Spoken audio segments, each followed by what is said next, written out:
Shalom Bapak Ibu. Mari kita kembali membuka firman Tuhan kita di dalam Lukas pasal yang ke-18 ayat yang ke-9 sampai dengan ayat yang ke-14. Lukas pasal 18 ayat 9 sampai dengan ayat yang ke-14. Kita akan baca bergantian. Saya baca ayat yang ganjil, Bapak Ibu Saudara sekalian baca ayat yang ke-10. Lukas pasal yang ke-18 ayat 9 sampai 14. Demikian firman Tuhan. Dan kepada beberapa orang yang menganggap dirinya benar dan memandang rendah semua orang lain, Yesus mengatakan perumpamaan ini. Ada dua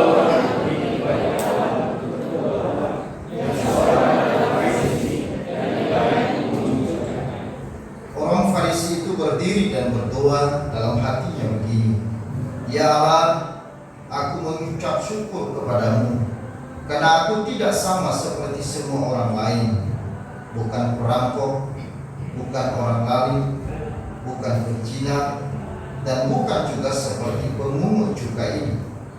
Aku berpuasa 2 kali seminggu. Aku memberikan Tetapi pemungut cukai itu berdiri jauh-jauh, bahkan ia tidak berani menengadah ke langit, melainkan memukul diri dan berkata, Ya Allah, kasihanilah aku orang berdosa ini. Aku berkata kepadamu, orang ini berdosa seperti orang yang dan orang lain tidak. Sebab barang siapa meninggikan diri, ia akan direndahkan, dan barang siapa merendahkan diri, ia akan ditinggikan. Amin.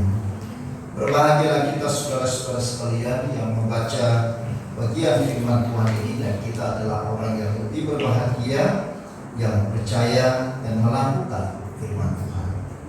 Saudara-saudara, bulan ini kita akan membahas mengenai doa. Minggu yang lalu kita sudah belajar mengenai doa adalah nafas iman. Dan hari ini kita membahas satu tema lagi, yaitu doa adalah kerendahan hati. Saudara-saudara, apakah doa itu sebenarnya? Doa berarti mengarahkan hati kepada Allah. Jadi ketika seseorang berdoa, ia masuk dalam hubungan yang hidup dengan Allah. Itulah doa. Kalau minggu yang lalu saudara-saudara, saya menyampaikan mengenai makna dan tujuan kita berdoa. Itu yang pertama, kita berdoa. Ketika kita berdoa, kita diarahkan kepada Tuhan. Ketika kita berdoa, kita sedang membawa kehadiran Tuhan dalam hidup kita. Ketika kita berdoa bagi orang lain, kita akan lebih menyadari kebutuhan orang lain. Ketika kita berdoa untuk pelayanan yang kita lakukan, kita sedang mengundang berkat Tuhan turun atas pekerjaan. Itu adalah makna dan tujuan dalam doa. Dan hari ini kita perlu mengerti bahwa berdoa itu bukan hanya sekedar bercakap-cakap dengan Tuhan, tetapi doa juga adalah sebuah sikap hati kepada Tuhan, yaitu kerendahan hati. Doa itu bukan sekedar kita sedang berbicara, tetapi doa juga menunjukkan sebuah sikap hati kita di hadapan Tuhan. Itulah sebabnya saudara-saudara, bahwa di dalam kita berdoa, memang berdoa adalah sebuah hak istimewa bagi orang percaya. Tetapi bukan berarti bahwa di dalam kita berdoa lalu kita melakukannya dengan sikap yang salah. Di dalam berdoa betul bahwa itu adalah hak istimewa kita sebagai orang percaya. Kita punya hak untuk berbicara langsung kepada Bapa kita. Kita punya hak yang istimewa untuk bercakap-cakap dengan Tuhan kita. Tetapi Bagaimana sikap kita di dalam doa? Ini adalah penting. Kita harus memiliki sikap, yaitu kerendahan hati. Saudara-saudara yang dikasihi oleh Tuhan, itulah sebabnya pada saat Yesus ada di tengah-tengah manusia, khususnya pada saat itu di Yerusalem, di Israel, maka kemudian yang memberikan perumpamaan mengenai kerajaan Allah. Bagaimana hati dari orang yang menyambut kerajaan Allah. Nah, kemudian tadi kita akan melihat bagaimana orang-orang Farisi berdoa. Mereka berdoa sebenarnya bukan dari hati yang mengasihi Tuhan. Berdoa bukan dari atau lahir dari kerendahan hati mereka. Tetapi kalau kita melihat tadi saudara-saudara, doa yang diucapkan oleh orang-orang Farisi, ya, saya bacakan kepada kita dalam ayatnya yang ke-11. Orang Farisi itu berdiri dan berdoa dalam hatinya, "Ya Allah, aku mengucap syukur kepadamu, karena aku tidak sama seperti semua orang lain, bukan perampok, bukan orang lalim, bukan pezina, dan bukan juga seperti pemungut cukai ini. Aku berpuasa 2 kali seminggu, aku memberikan 1/10 dari segala penghasilan." Saudara-saudara, pemungut apa? Orang-orang Farisi ini sedang berdoa, betul? Mereka sedang mengutarakan isi hatinya kepada Tuhan, tetapi mereka tidak memiliki sikap hati yang benar di hadapan Tuhan. Mereka tidak memiliki kerendahan hati di hadapan Tuhan saat mereka berdoa. Maka ini adalah sesuatu yang penting saudara-saudara, karena John Calvin mengatakan setiap kebaikan dalam kehidupan Kristen bertumbuh dalam tanah kerendahan hati. Tanpa kerendahan hati, setiap kebajikan dan setiap anugerah menjadi lain. Orang Farisi pemungut, orang Farisi, ya, mereka begitu berdoa. Mereka melakukan doa setiap hari, bahkan di mana-mana pun mereka berdoa. Tetapi masalahnya adalah masalahnya di sikap hati, bukan action. Seperti apakah kita melakukan sesuatu itu? Di dalam kita melakukan sesuatu itu, kita melakukannya di dalam sikap hati yang rendah, atau kita melakukannya di dalam sikap yang sedang menyombongkan diri.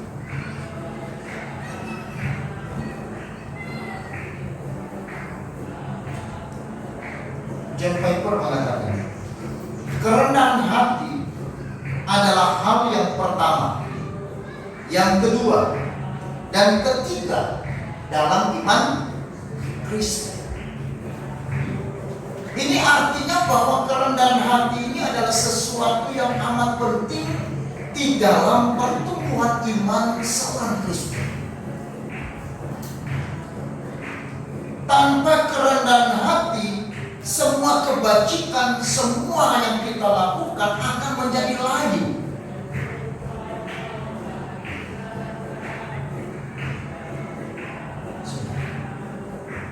Lalu apakah artinya berdoa dalam kerendahan hati? Saya mencoba memberikan tiga pengertian bagi kita hari ini. Yang pertama adalah berdoa dalam kerendahan hati adalah hati yang sadar penuh tentang siapakah kita di hadapan Tuhan.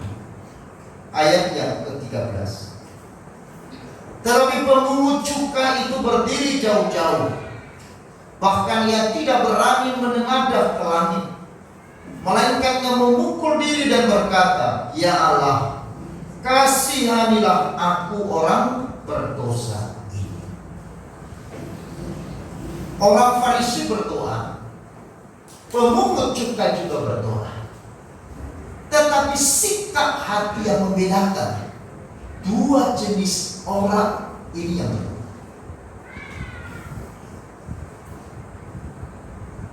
Siapakah yang dibenarkan?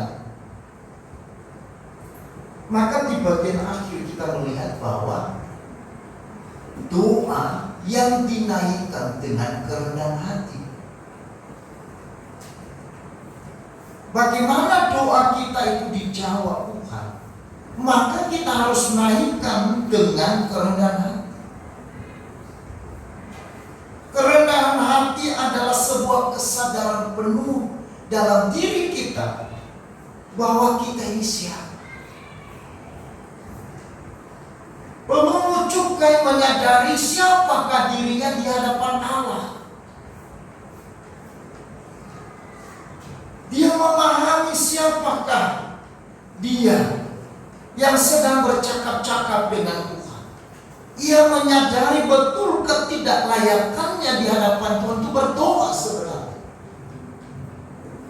Maka kalau kemudian pemungut cukai memiliki kesempatan untuk berdoa, bagi dia ini adalah sesuatu yang istimewa.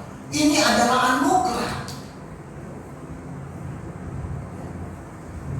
Kalau saudara diberikan sebuah kesempatan untuk bicara langsung kepada presiden, ini adalah sesuatu yang istimewa. 1 jam saudara diundang ke istana dan boleh berbicara, bercakap-cakap, ngobrol-ngobrol dengan presiden. Ini adalah hal istimewa.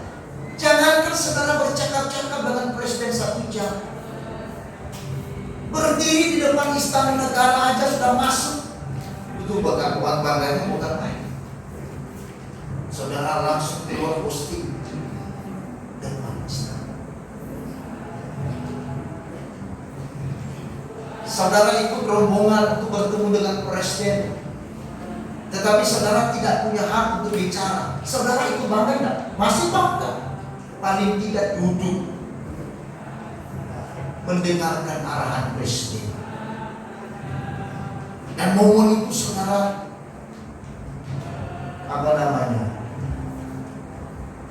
gunakan sebagai kesempatan untuk berfoto. Karena ini momen yang tidak sering, yang jarang saudara bisa masuk dalam istana. Tetapi sebenarnya kita bersyukur karena kita bisa punya kesempatan kapanpun dan dimanapun untuk berbicara dengan Tuhan yang adalah Raja di atas segala raja. Maka itulah sebabnya pemungut cukai menyadari ketidaklayakannya di hadapan Tuhan Sang Pencipta langit dan bumi, Raja di atas segala raja. Maka itu sebabnya ketika dia berdoa kepada Tuhan, dia memukul dirinya dan berkata, akulah orang yang berdosa. Berbeda dengan orang Farisi. Dia berdoa, ya Tuhan, aku telah melakukan ini, dan aku bukan seperti orang ini.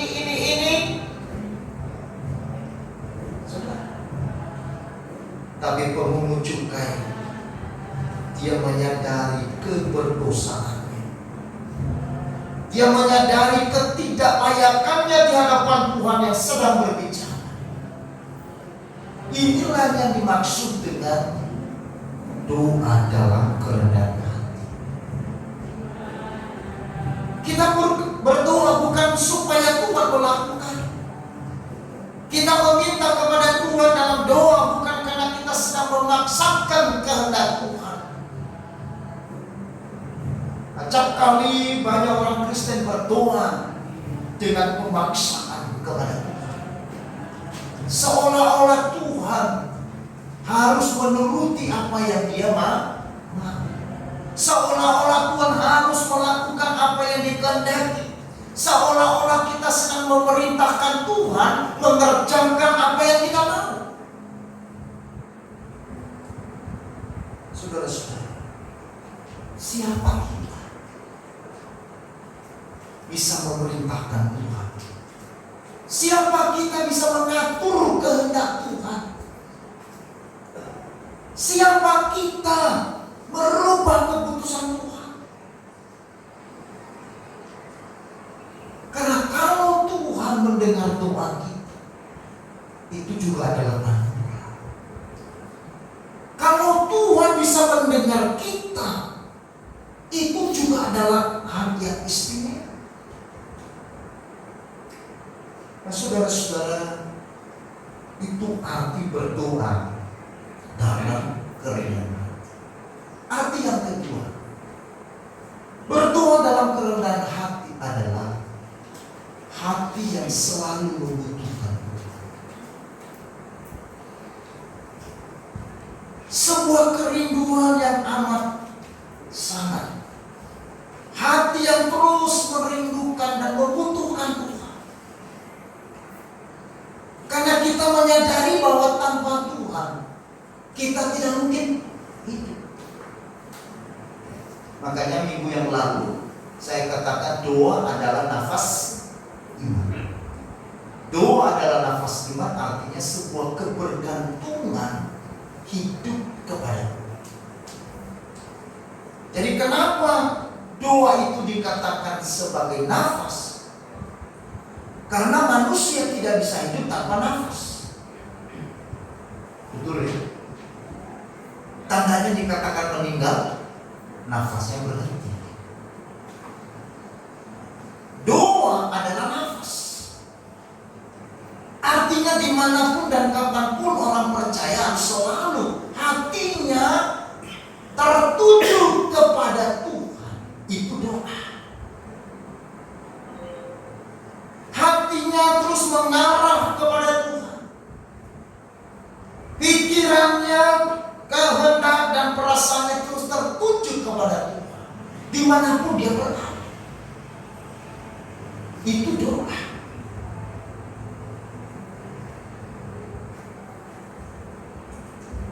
Mother Teresa mengatakan, karena saya tidak dapat bersandar pada diri sendiri, saya bersandar pada Allah 24 jam sehari.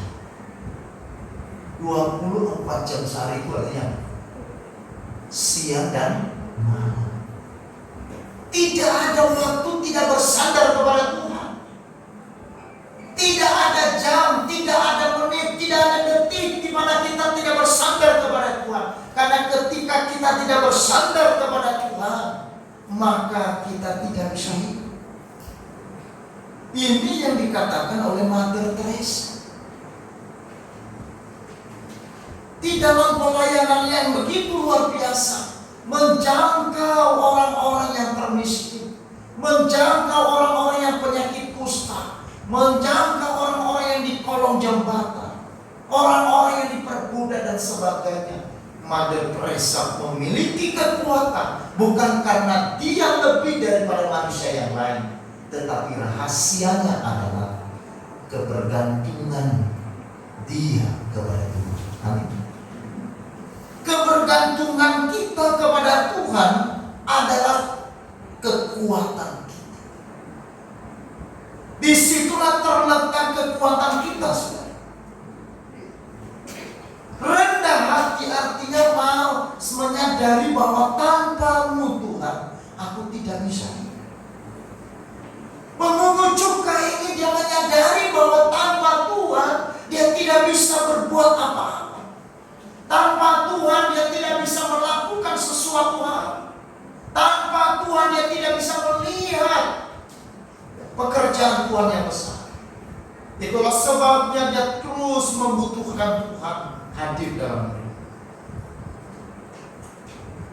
Tanpa Tuhan, kehidupan tidak memiliki tujuan. Benar atau tidak? Apa yang membuat saudara hari ini hidup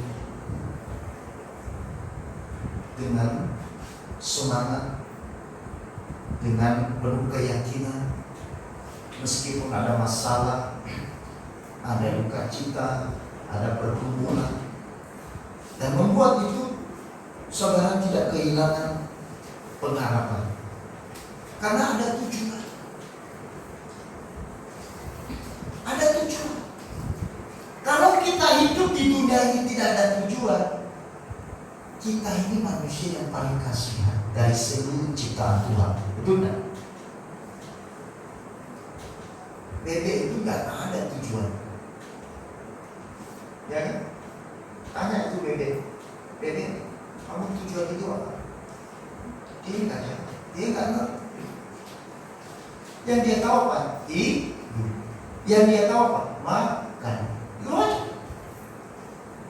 Coba kalau ditanya, lalu tujuan hidupnya apa? Nggak tahu. Saya hidup. Saya makan saya. Waduh kasih.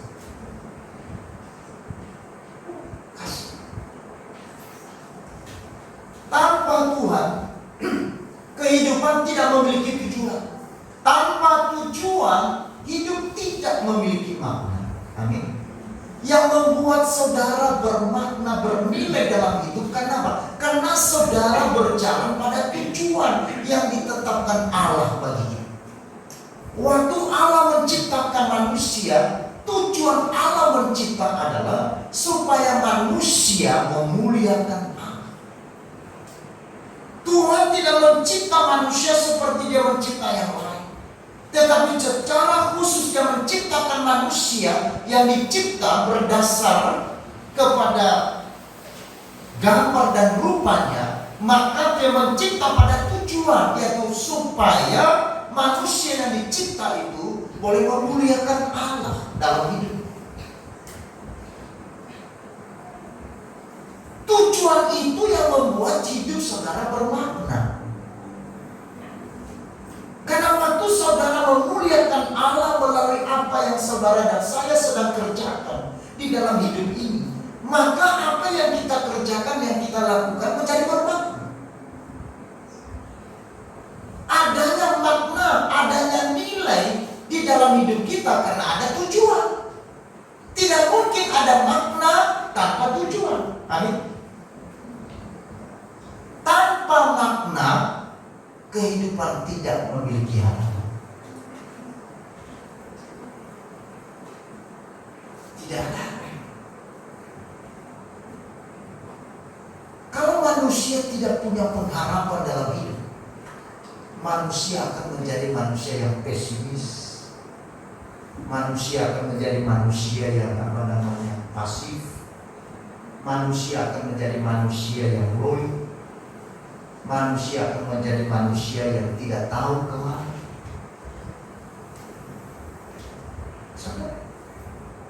Makna kehidupan itu yang memberikan kepada kita sebuah pengharapan. Itulah sebabnya saudara dalam hidup memaknai hidupnya dengan nilai, dengan makna yang benar. Karena ada harapan. Ada pengharapan yang sedang kita bangun di dalam Yesus. Kita melayani Tuhan karena kita sedang memberikan nilai, memberikan makna. Karena apa? Karena kita punya pengharapan bahwa apa yang kita lakukan tidak akan pernah sia-sia. Saudara-saudara, maka doa dalam kerendahan hati adalah hati yang selalu membutuhkan. Kalau Tuhan tidak ada dalam hidup kita, saya tidak bisa bayangkan kita hidup seperti apa. Saudara lihat, manusia yang tidak ada Tuhan, mereka hidup seperti apa? Mereka hidup semata. Mereka hidup melampiaskan keinginan. Mereka hidup hanya untuk yang sifatnya jasmani. Orang-orang ateis, mereka tidak senang adanya Tuhan, karena mereka berpikir bahwa dengan adanya Tuhan itu sedang mengkebiri mereka punya kebebasan. Maka dengan tidak adanya Tuhan dan tidak mengakui ada Tuhan, itu artinya mereka bebas melakukan apapun. Karena apa? Tidak ada Tuhan. Tuhan adalah saya. Artinya yang berdaulat, yang berkuasa, yang berotoritas, yang memerintah dalam hidup saya adalah saya. Itu sesuatu yang luar biasa menyedihkan saudara. Nah setelah itu apa? Nah mereka nggak tahu, karena tidak ada pengharapan. Maka orang-orang ateis mereka tidak akan memiliki pengharapan, saudara. Kenapa? Karena mereka tidak pernah memberikan nilai dan makna dalam hidupnya. Kenapa tidak ada makna dan nilai? Karena mereka tidak memiliki tujuan. Kenapa tidak ada tujuan? Karena mereka tidak ada memiliki Tuhan.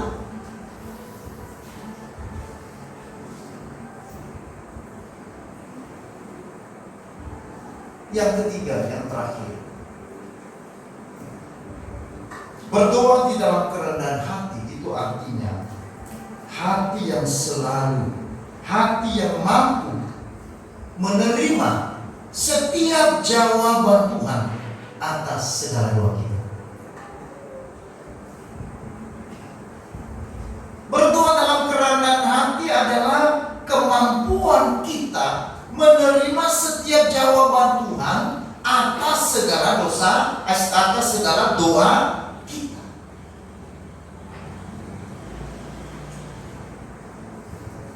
Saudara, apakah setiap doa kita dijawab?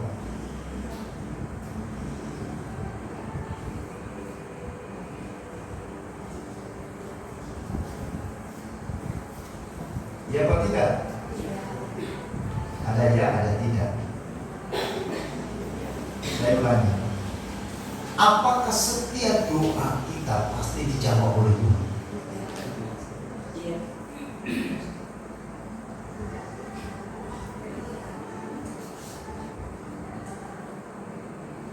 Doa kita pasti dijawab oleh Tuhan. Kenapa pasti dijawab? Karena Tuhan tidak tuli. Saudara boleh bicara kepada saya, kadang saya tidak jawab. Kenapa? Mungkin sedang saya pakai. Mungkin saya tidak dengar. Setiap doa yang disampaikan oleh kita pasti dijawab. Jawabannya apa?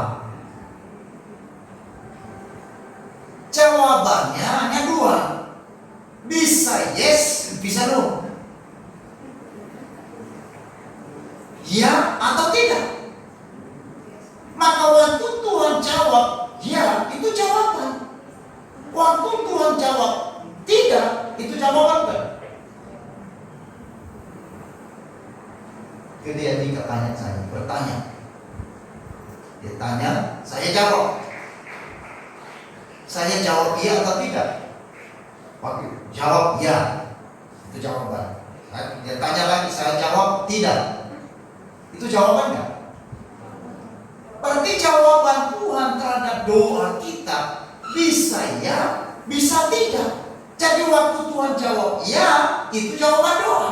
Waktu Tuhan jawab tidak, itu jawaban Tuhan.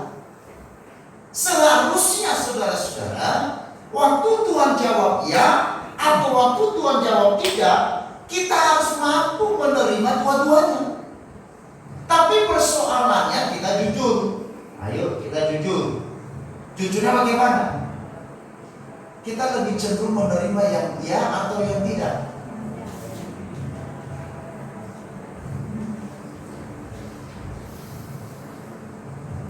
Oh, ini dua-duanya tidak ya, tidak juga tidak.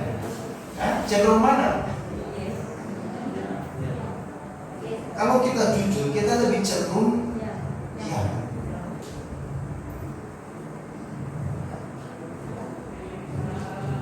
Hati kita lebih ke sana. Apa yang menyebabkan? Apa yang menyebabkan ketika Tuhan menjawab ya atau ketika Tuhan menjawab tidak, lalu hati kita lebih cenderung kepada ya? Karena keinginan. Karena ada keinginan kita, ada kemauan kita. Tapi persoalannya adalah keinginan kita, kemauan kita, kehendak kita sama tidak dengan kehendak Dia?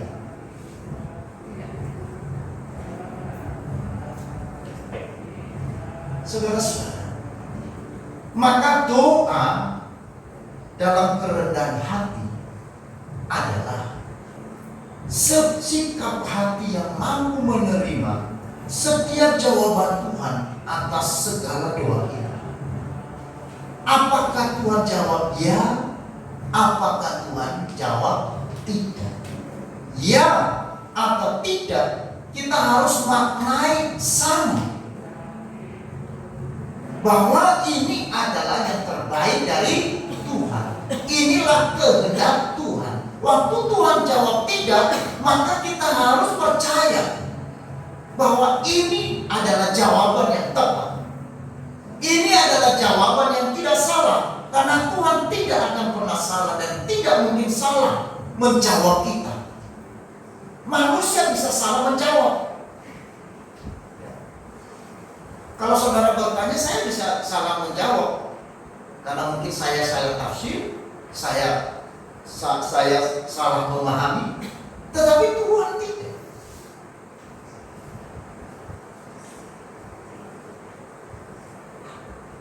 Saudara-saudara, memang jawaban Tuhan itu dalam hidup kita seperti ini. Seperti lampu stopan. Ada merah. Merah itu tandanya apa? Apa? Berhenti.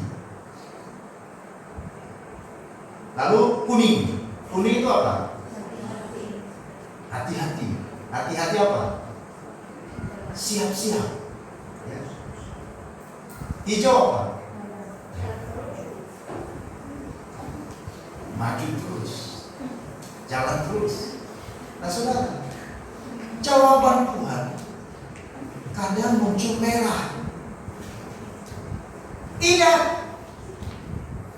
langsung merah. Kenapa tidak?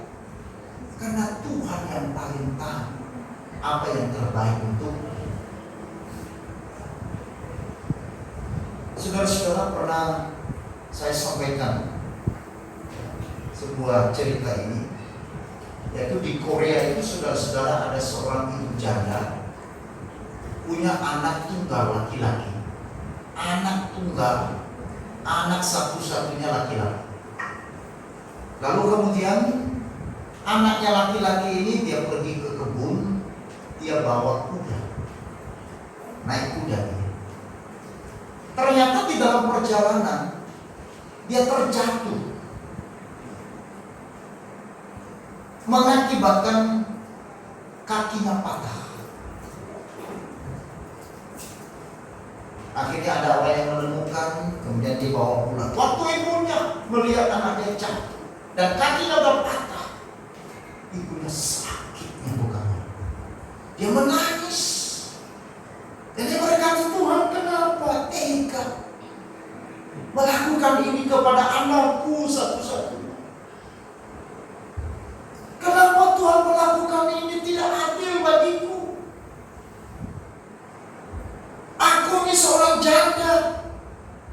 Aku juga punya anak satu-satunya laki-laki. Sekarang kaki patah. Bagaimana masa depan? Aduh, ibunya itu tidak terima.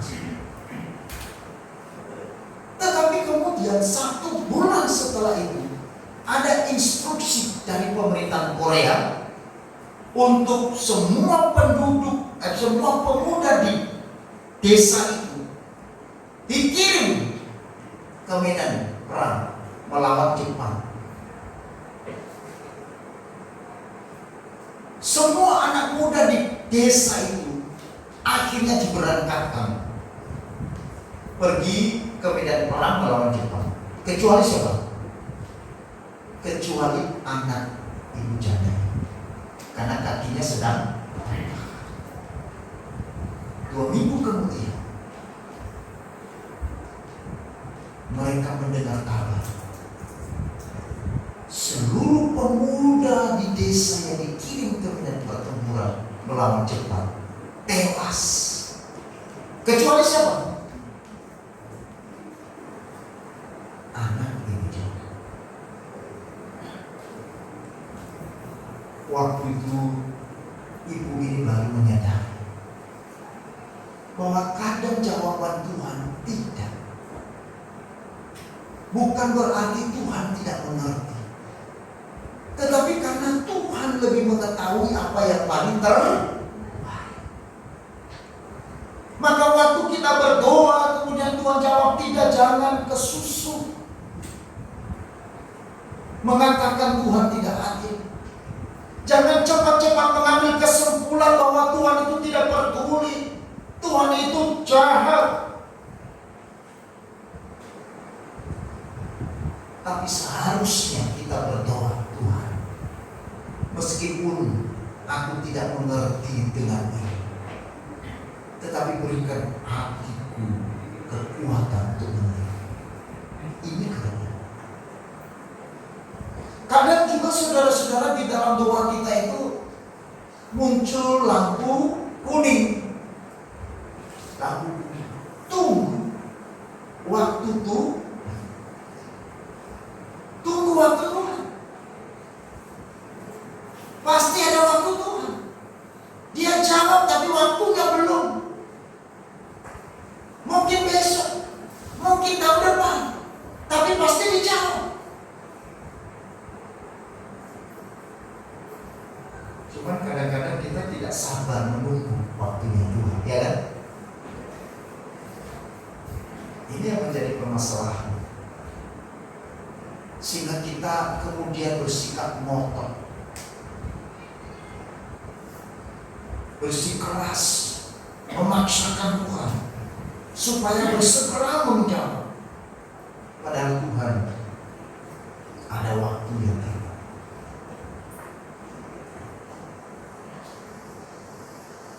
Kemudian yang ketiga, yaitu hijau. Bapak Ibu pasti punya pengalaman tidak lampu ini. Waktu saudara berdoa, begitu berdoa, saudara dapat jawaban sorenya. Bahkan saat itu, saudara punya pergumulan, contoh sederhananya. Ya Tuhan, ini gimana ini? Ya tiba-tiba ada orang yang bilang, saya bisa mengerti.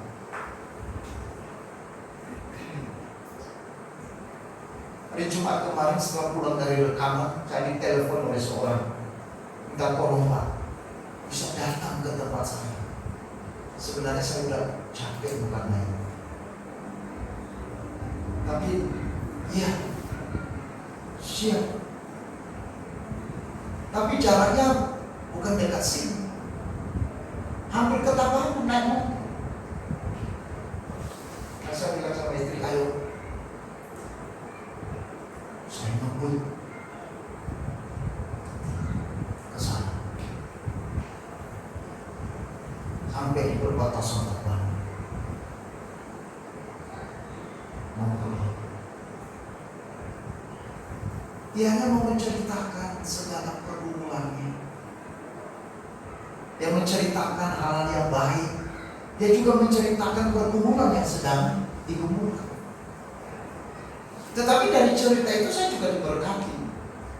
Paling tidak dia tidak hanya bercerita tentang pergumulannya saja, tetapi dia juga bercerita, puji Tuhan Pak,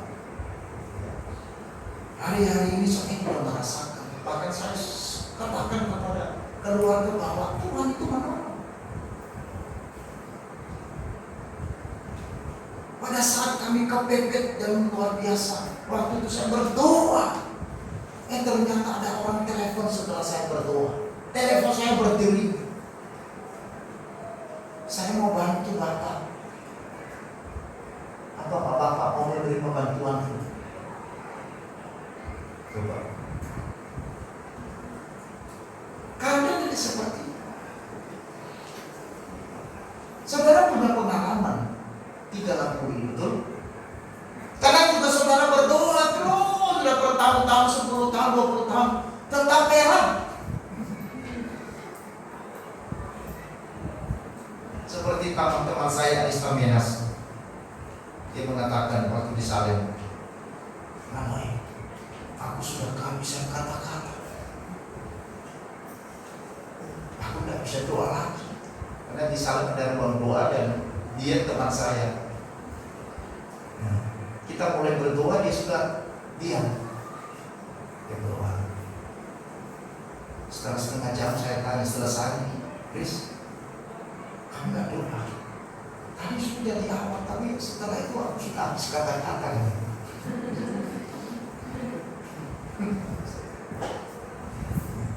Tapi aku tetap berdoa. Nah, saya katakan ya betul. Sekalipun engkau tidak bisa mengungkapkannya, tetapi hatimu tetap berdoa kepada-Mu. Tuhan tahu. Nah, saudara, jadi berdoa dalam kerendahan hati adalah sebuah sikap hati yang mampu menerima setiap jawaban Tuhan atas segala doa. Jadi mulai hari ini kita belajar untuk dapat menerima setiap jawaban. Waktu Tuhan jawab yes, puji Tuhan. Waktu Tuhan jawab tidak, jawabnya puji Tuhan. Jangan waktu Tuhan jawab yes, haleluya. Waktu dia jawab tidak, ini jawabannya harus. Karena kita percaya bahwa setiap jawaban Tuhan dalam hidup kita adalah yang terbaik. Oleh karena itu Bapak Ibu Saudara-saudara, biarlah kita belajar menjadi orang yang rendah hati, termasuk di dalam sikap hati kita berdoa kepada Tuhan. Karena sikap hati kita menentukan doa kita juga diterima. Sikap hati yang kita bawa kepada Tuhan dalam kita berdoa itu juga